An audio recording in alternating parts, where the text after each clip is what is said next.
دور حدیث کا جو سال ہوتا ہے، یہ باقی دنیا میں تو اور طریقے سے دور حدیث ہوتا ہے، لیکن ہمارے یہاں بر صغیر میں جس انداز کا دور حدیث ہوتا ہے یہ بالکل منفرد وہ ہے کہ اس میں سارا سال استاد بولے گا تو بھی قال النبی صلی اللہ علیہ وسلم، طالب علم بولے گا تو بھی، تو اتنے بڑے پیمانے پر نبی کریم صلی اللہ علیہ وسلم کا نام نامی، اسم گرامی، اور پھر درود شریف پڑھا جاتا ہے، نبی کریم صلی اللہ علیہ وسلم کی سیرت، آپ کی سنت، آپ کے ارشادات، آپ کے طریقہ کار، تو یہ سمجھیں کہ یہ ایک پورا سیزن ہے اپنی اصلاح کا بھی اور اپنے مستقبل کو بھی ٹھیک کرنے کا۔ میرا تجربہ، شخصی تجربہ میرا یہی ہے کہ اگر دور حدیث کے سال کو پورے اہتمام سے آپ لوگ گزار لیں تو اس کی برکات آپ کو ساری عمر ملیں۔ اس کو عام طریقے سے اس کو سال نہ سمجھیں، اس عام معمول کا سال ہوتا ہے۔ اگر اس کا آپ اس سال کا احترام کریں گے تو اللہ آپ کا احترام کرے گا، اور اگر آپ اس کی بے احترامی کریں گے،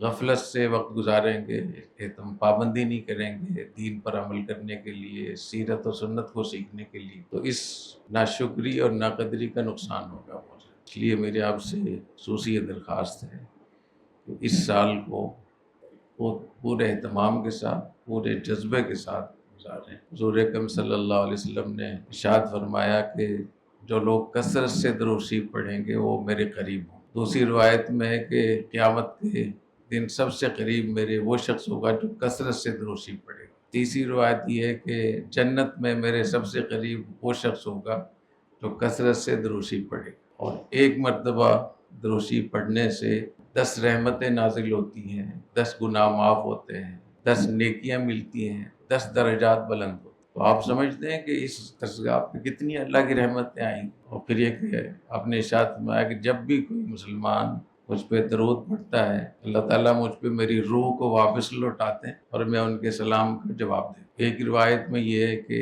جب بھی کوئی درود شریف پڑھتا ہے تو اللہ نے ایک فرشتہ مقرر کر رکھا ہے دور سے جو درود پڑھا جاتا ہے، وہ فرشتہ حضور اکرم صلی اللہ علیہ وسلم کی بارگاہ میں کہتا ہے ان فلان ابن فلان قد صلی علیک الساعہ، کہ فلاں ابن فلاں نے ابھی آپ پر درود پڑھا۔ یہ کتنی بڑی رحمت ہے اللہ تعالیٰ کی۔ تو میں نے پہلے بھی بتایا تھا کہ حاجی عبدالوہاب صاحب یہاں سے تشکیل کرتے تھے مغربی ممالک کے لیے، تو مولانا فہیم صاحب نے بتایا کہ تشکیل کی لندن میں انہوں نے، اور ان کے ذمہ لگایا کہ بس آپ کا کام ہے جائیں ایک شہر سے دوسری شہر میں راستے میں درود شریف پڑھتے رہیں۔ جب درود شریف پڑھیں گے تو وہاں اللہ کی رحمت آئے گی، تو ہمارے کاموں میں آسانی ہوگی اور ان کے دلوں میں نرمی پیدا ہوگی اور یہ ہدایت کی طرف آئے گی۔ یہ جو سال ہوتا ہے دورہ حدیث شریف کا، یہ بڑا مبارک سال ہوتا ہے، اس میں بہت اہتمام کرنا چاہیے، اپنے طور پر بھی درود شریف کا اہتمام کرنا چاہیے، اور جب ہم کہتے ہیں صلی اللہ علیہ وسلم تو اس کا مفہوم بھی سوچ لینا چاہیے کہ اس کا کتنا بڑا مفہوم ہے۔ آج کل ماشاءاللہ نماز کا تو ویسے ہی آپ لوگ اہتمام آپ سے کروایا جا رہا ہے، وہ مسجد میں وقت پہ پہنچنا اور اپنے معمولات کا اہتمام کرنا، تلاوت، درود شریف، استغفار، کلمہ طیبہ، کچھ اس کی مقدار ضرور مقرر کر لیں۔ جس سال ہم نے دورہ حدیث تھا ہمارا، تو ہم چونکہ اپنے اساتذہ کی خدمت میں بیٹھتے تھے، اور اس وقت کے جو اساتذہ تھے وہ بہت ماشاءاللہ اللہ والے تھے، اور ان کی صحبت میں بیٹھنے سے ہی آدمی کو پتہ چلتا تھا۔ تو ایک نشست میں حضرت مولانا عبد الرحمن اشرفی صاحب رحمہ اللہ تعالیٰ نے درود شریف پڑھنے کے لیے نصیحت فرمائی۔ بہت ابھی ہمارا دورہ حدیث کا سال شروع ہی ہوا تھا، تو میں نے یہ طے کیا کہ میں روزانہ 1000 مرتبہ درود شریف پڑھوں۔ تو سارا سال اس کا الحمدللہ اہتمام رہا، کبھی ناغہ نہیں ہوا۔ فجر کے بعد سب سے پہلا کام میرا یہ ہوتا تھا۔ تہجد کی توفیق ہوئی الحمدللہ، نماز با جماعت کی توفیق ہوئی، اور اپنے اساتذہ کا ادب احترام اور ایک دوسرے کے ساتھ اچھے طریقے سے رہنا۔ مختلف علاقوں کے طلباء اکٹھے ہو جاتے ہیں دورہ حدیث میں، تو یہی موقع ہے کہ اپنے پڑوسی کے ساتھ، اپنے ساتھی کے ساتھ حسن سلوک کریں، اس کو معاف کر دیں۔ جتنا آپ مل کر رہیں گے، ایک دوسرے کی خدمت کریں گے، اتنے ہی آپ کے اندر اللہ تعالیٰ روحانیت اور برکت اللہ تعالیٰ عطا فرمائے۔ جب ایک نظم بن جاتا ہے تو اس نظم کی پابندی کریں، اور اسباق میں حاضری کی پابندی۔ مجھے یاد نہیں ہے کہ سال میں کسی 1 گھنٹے کا بھی میرا ناغہ ہو، اور میری چونکہ نشست من جانب اللہ ہی کی نعمت تھی، ورنہ اس سے پہلے کوئی وہ نہیں تھا، جیسے ہوتا ہے کہ بڑے علماء کے صاحبزادے ہوتے ہیں یا کچھ بھی نہیں تھا۔ لیکن میری نشست بالکل سامنے تھی. تو میں نے اپنی زندگی میں دور حدیث کی برکات کو خود دیکھا ہے، مشاہدہ.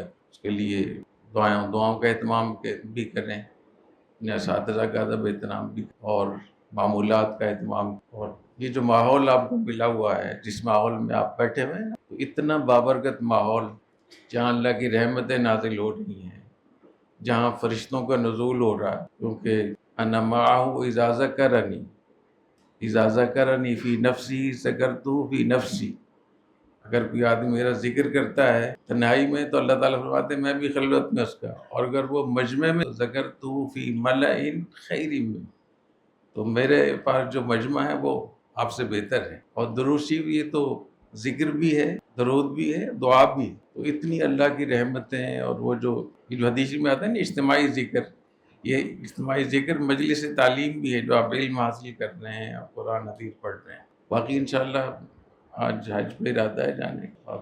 دور حدیث کے طلباء کے لیے تو میں خاص طور پہ دعاؤں کا اہتمام کرتا ہوں، کیونکہ 1 سال کے بعد آپ فارغ التحصیل ہو جائیں. ابھی سے خود بھی آپ اہتمام کریں، ہم بھی انشاءاللہ آپ کے لیے دعاؤں کا اہتمام کریں گے. میں جب وہاں ملتزم پہ جاتا ہوں یا عرفات میں، مزدلفہ وغیرہ میں، تو دور حدیث کے طلباء کے لیے خاص طور پہ دعاؤں کا اہتمام کرتا ہوں. نام لے کر سمجھا، دور حدیث کا نام لے کر، باقی تو نام. اس سال آپ کے ساتھ میرے 2 بیٹے بھی ہیں، تو ویسے تو میں ان پہ دھیان نہیں دے سکتا ہوں، گھر میں اتنی میری مصروفیات اتنی زیادہ ہیں. آج میں نے اس لیے بھی اہتمام کیا کہ وہ کہیں گے کہ ایک دفعہ بھی نہیں آئے. وہ کوشش کریں کہ اسباق زیادہ ہو جائیں، آپ کے ساتھ نشستیں زیادہ ہو جائیں. باقی یہاں کچھ چیزیں ایسی آپ حضرات کو سکھائی جاتی ہیں، دور حدیث کے سال میں کچھ ایسے پروجیکٹ کروائے جاتے ہیں، ان کا اہتمام کریں، اس کے اندر حصہ لیں. یہ جو مفت خوری کا ایک جذبہ ہے، اس کو ختم کریں.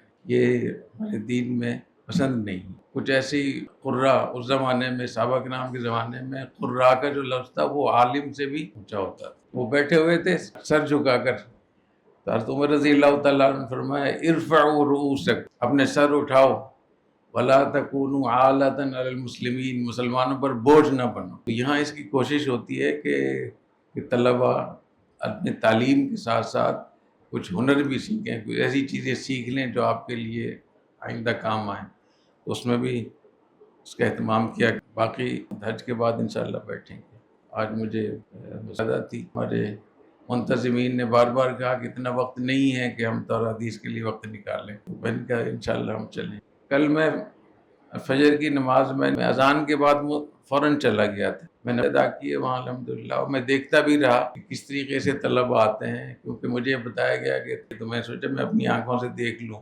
ایک دم بھرتی ہے، کب آتے ہیں. تو پورا میں نے وہ دیکھا تو بڑا مجھے لطف آیا، بڑا دل خوش ہوا الحمدللہ. جو اساتذہ، جو ساتھی اس کام میں لگے ہوئے ہیں، اللہ ان کو جزائے خیر عطا فرمائے، اور اللہ تعالیٰ آپ کو بھی جزائے خیر عطا فرمائے کہ آپ بات مان رہے ہیں. اگر دور حدیث کے سال میں آپ لوگ تہجد کا اہتمام کر لیں، قیام اللیل، 10-15 منٹ ہی کی تو بات ہو، 10-15 منٹ اضافی سو کر کون سا آپ کوئی بہت بڑا تیر مار لیں. یا تو ایسا ہو نا کہ کوئی اتنے منٹ سونے میں کوئی سونا مل جائے، سونا ہونا کچھ نہیں. اتنا اچھا اللہ نے آپ کو موقع دیا ہے اپنی شخصیت کو بھی تقوی حاصل کرنے کے لیے، گناہوں سے بچنے کے لیے.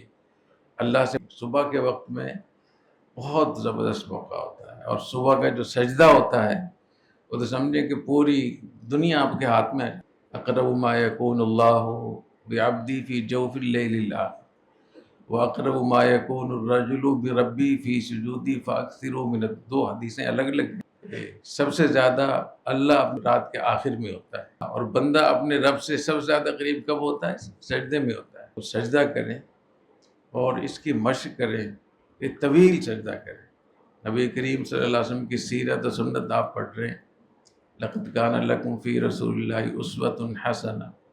نبی کریم صلی اللہ علیہ وسلم کا سجدہ اتنا لمبا ہوتا تھا، اوقات خیال ہوتا تھا کہ آپ کی روح تو پرواز نہیں کر گئی. تو جو جانشین ہیں وہ بھی اس کا اہتمام، اور اس سے اللہ تعالیٰ کا قرب ملتا ہے اور مناجات کا موقع ملتا ہے.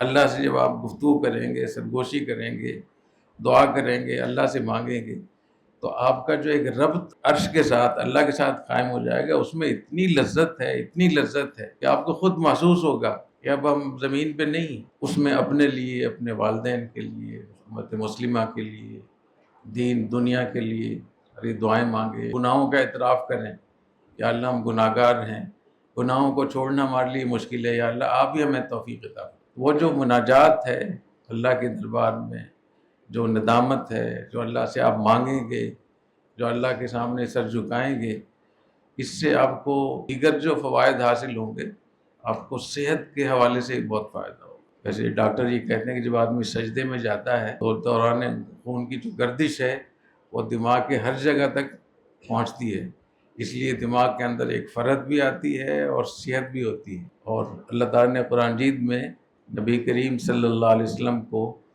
جو ضیق صدر کا علاج بتایا، وَلَقَدْ نَعْلَمُ أَنَّكَ بِمَا يَقُولُونَ فَسَبِّحْ بِحَمْدِ رَبِّكَ وَكُن مِّنَ السَّاجِدِينَ۔ تو سجدے میں جا کر سبحان اللہ بحمدہ پڑھیں، سبحان رب الاعلیٰ پڑھیں، اور سجدہ اتنی بڑی بات ہے۔ تو اس سے جتنے بھی آپ کے ذہنوں میں وساوس ہیں، ڈپریشن ہیں، پریشانیاں ہیں طرح طرح کی، اس سب کا علاج ہو جائے گا۔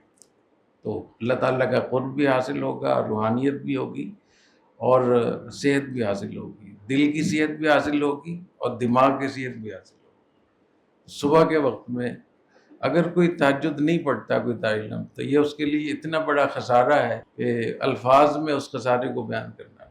ایک صحابی نے یہ عرض کیا کہ یا رسول اللہ فلاں آدمی چوری بھی کرتا ہے اور تہجد بھی پڑھتا ہے، فرمایا کہ یہ تہجد اس کو روک دے گی صبح کے وقت میں۔ اور صبح کا وقت اگر آپ کے ہاتھ میں آ جائے، آپ تہجد پڑھ لیں، 2 رکعت نفل ہی پڑھ لیں، 1 پارہ تلاوت کر لیں، فجر کی نماز پڑھ لیں، سارا دن آپ کے ہاتھ میں آ جائے گا۔ لکھا ہے کہ دن کا ابتدائی حصہ وہ اونٹ کے سر کی طرح ہے، جب آپ نے ایک جگہ سے اونٹ کے اگلے حصے کو گزار دیا تو باقی خود بخود، تو دن بھر آپ کو خوشی بھی ہوگی، آپ کے کاموں میں تنظیم اور نظم و ضبط بھی پیدا ہوگا، صحت بھی بہتر ہوگی، ایمان بھی بہتر ہوگا، آپ کا ایمان کا درجہ بلند ہوگا، اور دن بھر کاموں میں ایک توفیق اور برکت ہو جائے گی۔ بوری کا لی امتی فی نبی کریم صلی اللہ علیہ وسلم نے ارشاد فرمایا، میری امت کے لیے صبح سویرے میں برکت رکھی گئی، تو صبح سویرے اپنے تہجد بھی پڑھ لیں اور اس اتنی برکتیں ہوں گی۔ تو اللہ تعالیٰ توفیق عطا فرمائے۔